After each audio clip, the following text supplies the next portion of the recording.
NBC7's Nightly Check-In is sponsored by Bill Howe Plumbing, Heating and Air, Flood and Restoration. We know how. San Diego is in a coronavirus holding pattern. As we wait for the governor's green light for 2 reopening plans, we're learning how restaurants and shops are getting ready. Thank you for joining us for the Nightly Check-In. I'm Catherine Garcia. Well, today we met with restaurant owners to see if they are ready to open their doors and serve guests. So we will do as much as we can to be safe. Italian restaurant CIVICO 1845 is changing how they operate once the state approves the acceleration through phase 2 and San Diego County sets a date. The family-owned restaurant owner says they're going to be ready to take in guests as early as next week. Owner DARIO GALLO and his team have separated tables to make sure guests can sit at least 6 feet away from one another. He says this will actually drop, though, his seating capacity by 30 to 40%.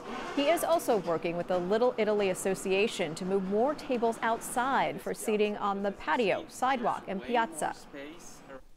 For a small restaurant and family-owned restaurant like us, if we go back to try to make our guests comfortable to come back to dining, even with all of those restrictions of serving everyone with a mask, with gloves, taking the distance, the way to pay.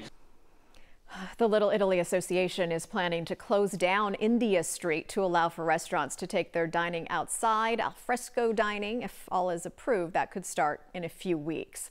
The county set another daily high with 4,802 tests done today. That is just about 400 away from the ultimate goal of 5,200 a day. 114 positive cases were announced, which adds up to a really low 2% positive rate, also the county's lowest yet. In total, there are now 6,140 confirmed COVID-19 cases here. 8 more San Diegans have died, bringing the total to 230 deaths.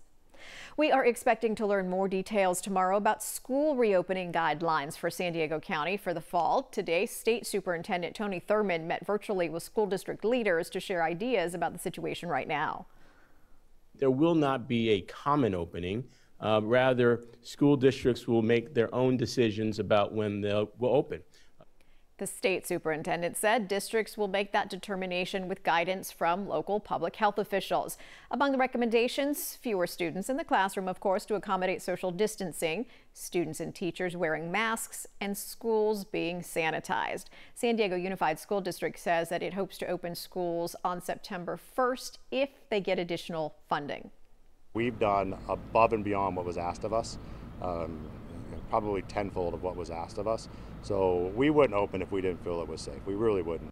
SYCUAN Casino reopened at noon today, and for the first time we're getting a look inside a local casino operating under social distancing guidelines. SYCUAN says it's reopening in phases, and in this first phase the casino will open at limited capacity with select slots, restaurants, and other amenities closed. Shuttle services will also run for team members only. All guests will be required to wear face masks. The FDA has authorized an at-home and by mail COVID-19 testing kit. It is called the Everlywell COVID-19 Test Home Collection Kit. It is available by prescription and allows someone to collect a nasal sample without leaving home. You mail the sample to a certified lab and get results in 3 to 5 days. Now, this kit is the only at-home collection kit on the market. It costs $109. So warmer out there today. How is Thursday looking? Dagmar will have your first alert weather after a quick break. NBC7's Nightly Check-In is sponsored by Bill Howe Plumbing, Heating and Air, Flood and Restoration. Call 1-800-BILL-HOWE. Bill Howe. We know how. Bill Howe is open to provide customers with repairs and services. We have taken additional measures to keep our customers and technicians safe. We will continue to provide San Diego with trusted, exceptional service. Because we know how. So the work week just keeps getting better and better. We had a beautiful Tuesday, a little on the fresh side. Wednesday, spectacular. Look what's happening here for your Thursday, May 21st. Absolutely glorious out there. Temperatures along the coast are in the mid-70s, inland valleys, low 80s. The mountains starting to reach up into that temperature range. You're now already in the mid-70s, and the deserts are in the mid-90s. So sunny and warm. The trend will continue through the majority of the weekend. There's another heat wave on the way, a pretty significant one next week. But for now, enjoy what will be a spectacular Thursday. Experts say marine life is thriving since COVID-19 swept the globe. Stuart SANDIN is an ecologist at SCRIPPS Institution of Oceanography. He hosted a live panel with a group of scientists to share their latest findings, and they say less travel and traffic is proving to be a big contributor to improving the quality of life for marine creatures. And now they are using that information to look ahead to the future. Our behavior can influence how the natural world responds. We can make strategic decisions on how we rebuild, on what we turn back on, and where we may move particular industries or use patterns. Scientists at the panel noticed the increase in marine life activity in mid-April, but expect it's going to decrease again as more public spaces reopen. The pandemic is canceling summer camps, a lot of them for kids this year, but there are still some ways to have fun at home, get creative. Learning tool GALILEO is offering Camp Galileo online. There are a variety of activities for kids that range in different categories, everything from building a rocket with household items and cooking activities. Parents can also find a section where kids are able to read along with others. It's all meant to give parents a little breather.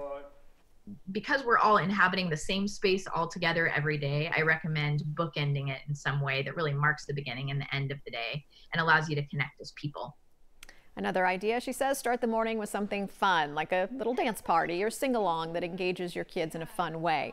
She also says free time is important for kids, and that's when they can create things all on their own. That's going to do it for our nightly check-in. Have a good night.